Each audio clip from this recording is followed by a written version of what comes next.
يوجهنا الله تعالى أنزله ورسول الله معلمنا.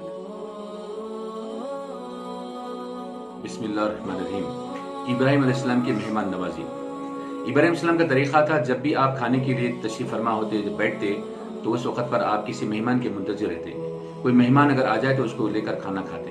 ایک دفعہ کا موقع ہے کوئی مہمان نہیں تھا, آپ گھر کے باہر نکلے, منتظر رہے کوئی مہمان آ جائے, کوئی راہ رو آ جائے, کوئی مسافر آ جائے تو اس کے ساتھ کھانا کھائیں گے. چنانچہ کافی وقت کے بعد ایک دور سے ایک مسافر نظر آیا. اسے آپ نے کہا کہ میرے ساتھ کھانا کھا لو, کھانے کی دعوت دیے. وہ مسافر آپ کے ساتھ کھانے کے لیے تیار ہو گیا اور جب وہ کھانے کے لیے بیٹھے تو آپ نے کہا کہ اللہ کا نام لے کے کھانا شروع کرو. تو اس نے کہا کہ میں اللہ کا نام نہیں لیتا, میں اللہ پہ ایمان نہیں رکھتا. تو ابراہیم علیہ السلام جلال میں آ گیا اور کہا کہ فوری یہاں سے اٹھ جاؤ اور چلے جاؤ, تم اللہ کا نام نہیں لیتے ہیں تو میں تمہیں کھانا نہیں کھلاؤں گا.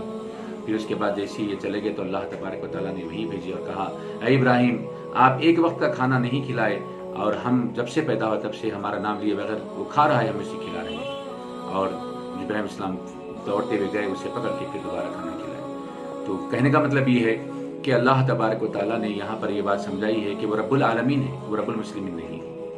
اور اللہ تعالیٰ کی توفیق ہے, جسے توفیق دے دیا. اللہ تبارک و تعالیٰ ابراہیم علیہ السلام کو جو مہمان نواز بنایا ہے تو ساتھ ہی ساتھ یہاں پر یہ ثابت یہ کرنا تھا کہ اللہ تبارک و تعالیٰ کہیں سے ہو اس کا رزق پورا کرتا ہے, چاہے وہ ابراہیم علیہ السلام کے دسترخوان سے ہو یا پھر کہیں اور سے ہو.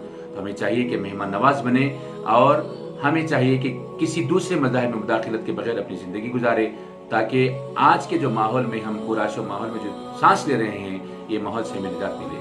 وآخر دعوانا الحمدللہ.